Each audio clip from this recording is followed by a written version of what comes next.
最开始我先来收嘅刘谢林主厨从事客家厨师嘅背景。接下來，我哋就要來分享我哋嘅劉主廚來到我哋嘅節目現場分享。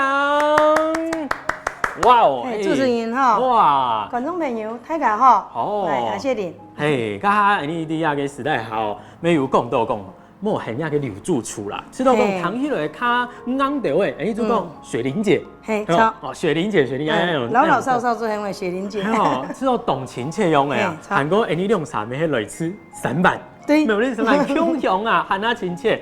跟住香港我來了解下雪玲姐哦，做乜嘅係乜嘅故事吼，係乜嘅時間點啊、轉捩點啊，開始踏上嘅呢下嘅客家料理嘅一條路線嚟吼。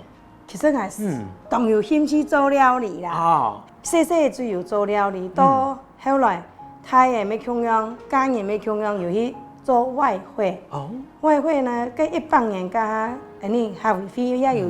舉辦到宴席料理比賽，按來禮拜做拄好啊，咱個同學嘅媽媽就講，有興趣比賽，望來講，來唔止樣嘅比賽，唔來負責講法哦，來負責做得咯，來講全部係來做唔怕，來做啱啱嘅去比啲擺。就按用嘅經驗咩？就按你經驗比賽一幫年過後，一幫年嘅勇士嘛。再嚟就新年過後，冇，有係有哦，係有103年、104年、108年。哦，很當到擺冠軍嘅比賽嚟，吼。啊，最近一擺嘅冠軍就係2020年嘅客家創業嘅比賽。誒，幾家咪有講到話係要做興趣哦，就按嚟就變到係衝人帶到嘅種一個正一對作用嘅咧。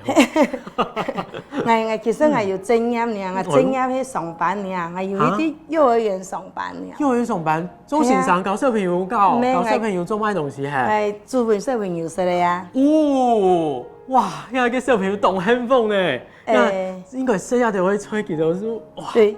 好嘅。將我咧炒肉哈，我當一年嘅可以擺炒肉本身嘅食。嘅吹蛋碟會一年會有一擺。啊，好。